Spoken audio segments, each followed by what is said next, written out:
So welcome back everybody to another video of looking at my Blu-ray collection, and for this part, well this second part, we're going to be looking at the Criterion collection that I have. Don't have many from Criterion. I do feel that they're a little bit overpriced in some regards, especially considering you don't get much in the way of physical extras unlike say our video or other like HMV's premium collection, but they are still really rather good. They have some nice original artwork on the go as well, and yeah, they do release plenty of films that are really rather superb. So yeah, let's take a look at the first one, which is Charade, starring the great Cary Grant and Audrey Hepburn. It's a comedic thriller from the 60s, 1963. Yeah, not directed by anyone that I have watched anything from before, Stanley Donen, but yeah, still a really rather great film in the kind of vein of an Alfred Hitchcock film, but with a more comedic twist to it to go on top of the thriller elements. But yeah, still a fantastic film, and yeah, you got those two superb leading stars who were at the top of their game even in the 60s, despite Cary Grant being around a lot longer than that, at least since the early 50s, maybe even more, but yeah, even in the 40s as well. So yeah, he transcended plenty of trends for a great deal of time, and yeah, he's part of several of my all-time favourite films. So yeah, there's Charade, and then we've got one of the films here that I haven't actually seen yet, but I have heard really rather great things, and it is called Failsafe, directed by the really rather great Sidney Lumet, or Sidney Lumet, however you say his name. Yeah, I'll let you read the description while I talk about him some more. So yeah, he's directed several great films, The Offence and The Hill, both of which star Sean Connery. Also Serpico and Dog Day Afternoon, both of which star Al Pacino. And then also Network and The Verdict, and yeah, so many great films. And yeah, I've heard superb things about this, and I wouldn't have blind bought this if I hadn't. So yeah, well worth checking out, and I will hopefully maybe even do a review of this at some point if I ever get around to learning how to make these videos a little bit more engaging with their with what I'm showing, because yeah, I'm not very good at editing and all that lot. But another film that Sidney Lumet did is 12 Angry Men, another superb film from that director. I love several of his films, and yeah, this makes great use of a single location, as it's all set in a jury room as they come to a verdict on whether or not someone is guilty or not. And yeah, fantastic performances from everyone involved, especially Henry Fonda and Lee J. Cobb. And yeah, got a great plot, makes superb use of that single location, like I said, and yeah, makes 96 minutes fly by, quite frankly. So yeah, another highly recommended film if you've not seen that one either. And then we have the rather short but still rather brilliant Detour. It comes in at less than 70 minutes, but this crams in so many of the great elements of film noir into that such a short time. It's really rather remarkable, and yeah, it absolutely fly-bys. So yeah, only 69 minutes, like I said. So yeah, not particularly long, but like I said, it also does a great deal in that time. So yeah, well worth checking out, especially if you're into film noir, or you want to get into that genre, because I know it is quite an old genre, from the 40s and 50s and sometime in the 60s as well. But it is a fantastic genre. It's become one of my favourite genres over the last couple of years or so. So many films I've bought in the film noir repertoire out there that are absolutely superb, and this is another one of those, even if it is particularly short. So yeah, highly recommend checking it out if you haven't already. And then we also have the great Samuel Fuller. Now, I showed off the Samuel Fuller box set in the previous video, which had several of his great films either directed or written by, or in some cases both. And yeah, it's Shot Corridor. So basically, this is about a journalist who is really rather eager to win the Pulitzer Prize. So to do so, ends up going inside of a insane asylum, pretending to be insane himself.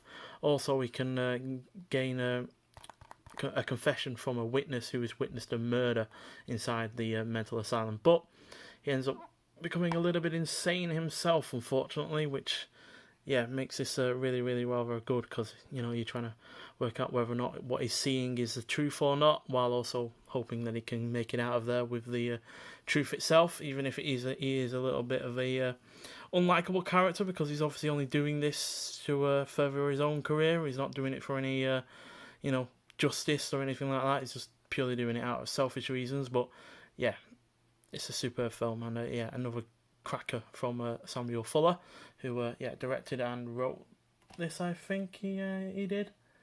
I know he definitely obviously directed it, but I can't quite remember if he wrote it. But either way, fantastic directorial effort from Samuel Fuller. And finally, we have a massive collection. This is easily the biggest thing I own in terms of Blu-rays, quite frankly. Not just in terms of how many films there are, but also in terms of how big it is in general. And it's this big boy. Can you guess what it is from this little snippet of it? Well, if you're right, you said Godzilla, as it's a Showa era films from 1954 to 1975. And just to put it into context, this is Detour in comparison to it. And yeah, there's all the way up there. I can't actually quite show off all of it, to be honest. But yeah, it's got absolutely fantastic artwork. I'll move the camera a little bit for you. And yeah, absolutely gorgeous colours that are going on with this.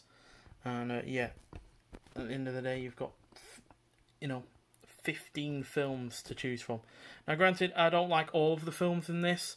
There's one that I particularly do not like, All Monsters Attack, but it's still a cracking way to show off these series of films.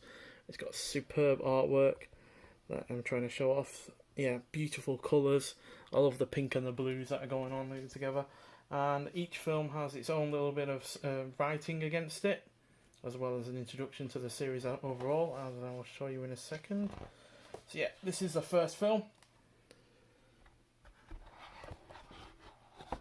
I'm trying to show it off as best I can without, ruining the thing that I own. But yeah, this is the first film, and it's got its own piece of artwork there, chewing on a train while there's a lot of people inside. And each film has a piece of that going for it, so it's got, writing about it and its own artwork. And another great one from this series is easily Mothra vs. Godzilla. I've got the single Mothra film as well from Eureka, which we'll look at in another video.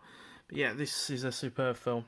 Mothra is an amazing kaiju monster, quite frankly, and yeah, is easily one of the best elements of King of the Monsters, which was recently released a few years ago.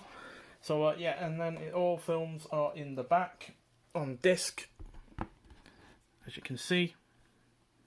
So yeah, you got the first disc there. Then the second disc with Godzilla Rise Again and King Kong vs. Godzilla. Then you got disc 3 with Mothra vs. Godzilla, Ghidorah the Three-Headed Monster, and Invasion of Astro Monster. Then you got disc 4 with Ibera Horror of the Deep, Son of Godzilla, and Destroy All Monsters. Destroy All Monsters is probably my favourite of the sequels. And then you've got disc 5 with All Monsters Attack, which I absolutely hate. And then Godzilla vs. Hedorah. Then disc 6, Godzilla vs. Gigan and Godzilla vs. Megalon. And then disc 7, finally got Godzilla vs. Mechagodzilla and Terror Mechagodzilla. And then disc 8 has a bunch of special features on it, which I had no idea was actually included with this collection. But yeah, I'll endeavour to look at those at time after I've watched all of these again. So yeah, superb collection. It's easily my favourite thing from Criterion. And this is the back of it as well, which as you can see looks gorgeous as well. Nice colours are there as Godzilla rise again out into the open water. So yeah, superb collection. It's easily my favourite thing I have from Criterion.